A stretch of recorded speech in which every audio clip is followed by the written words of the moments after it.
Alright guys, welcome back to the channel. Hope you guys are doing fantastic. So 2020 is going to be one of the most important elections ever. Not only, you guys get this wrong sometime, it's not only about guns, it's about your freedoms.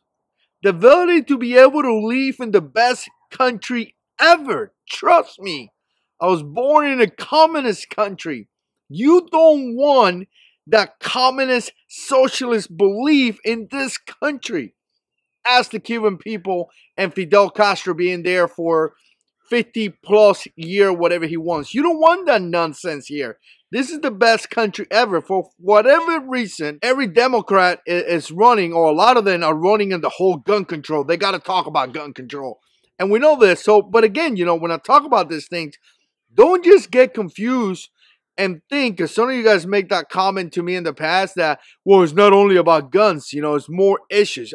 I'm totally in agreement. And so far what I've seen from the Democrat Party is pretty much, you know, gun control and we hate God kind of thing. And it is what it is. Some of you guys get offended, but when you support abortion and horrific things like that, I mean, we got some issues there. You know, when we talking about getting babies that are about to be born and making them feel comfortable while they die.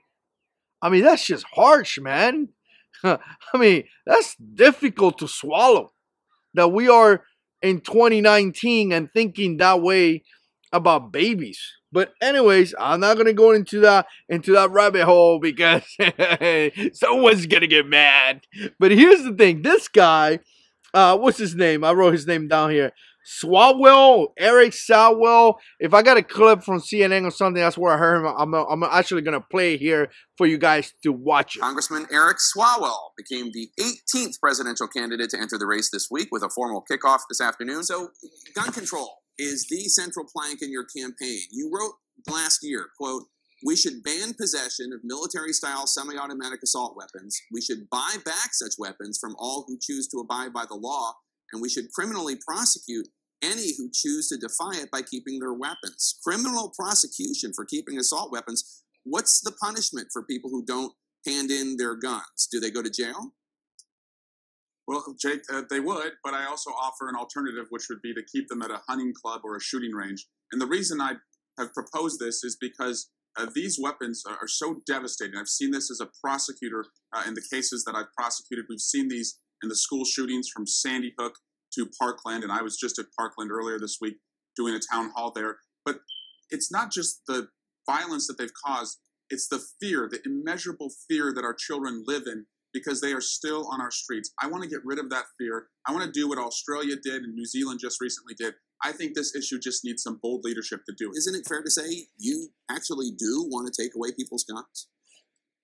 You know, keep your pistols, keep your long rifles, keep your shotguns. I want the most dangerous weapons, these weapons of war, out of the hands of the most dangerous people. So what do you guys think? Definitely share comments down below. But this is the guy that a while ago talked about gun control and removing our guns, Second Amendment rights.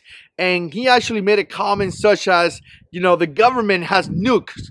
So when somebody says, how you expect to remove all these guns from the American people? He said, well, the government has nukes.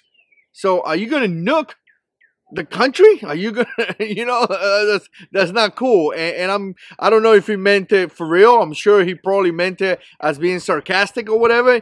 But that's not cool. You know, when a governor or government official says something like that, his or her words should be taken into account. They are literally held at a higher standard. But the thing about this that he said, and one of the things that I just hate to see when he's talking about it, that, you know, he's talking about confiscation. He's talking about a ban on semi-automatic rifles or AR-15. They call it a ban on assault weapon. But when they write these documents, that's the thing that you got to understand.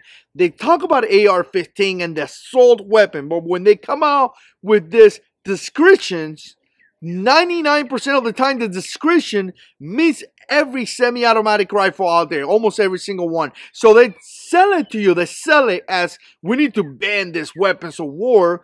but when they describe it in the law, your 1022 Ruger could be banned. Does that make any sense? Definitely not. But he's talking about buyback programs, you know, where they force you to sell your gun back. You know what? I'm okay. I sell you one of my guns for $1 million if you want one. But they're talking about that. And again, you know, if you don't comply,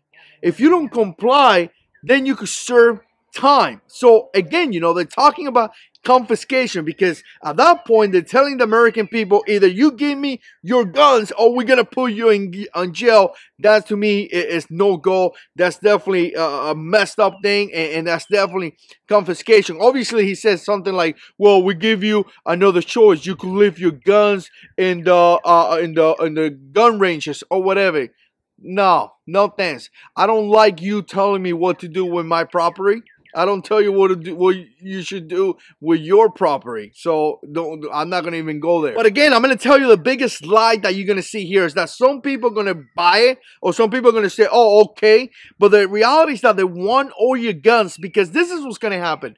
A lot of incidents, a lot of situations have nothing to do with the AR-15. You know, there's been a lot of shooting that has happened with a pistol, shooting with shotguns, shooting with revolvers. We've seen that in school shootings. So right now, their step is to take the AR-15 out of the way. The moment that another shooting happens, which it will, because the devil is here to kill and destroy, so something bad will happen. It is guaranteed. You know, the Bible says the rain will fall in the just and unjust. I mean, things bad are going to happen, right? So when it happens, then they're going to go for that one. Oh, you know what? We banned the AR-15, but now we need your Glock 19, because guess what?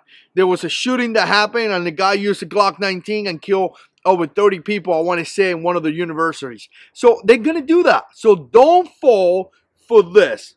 And I got to tell you, this is 2019, which I don't even know what day is today. Be involved, because 2020 is going to be one of the most important races ever. Ever. Be involved. Let me know what you think. Put comments down below. And as always, got us in control.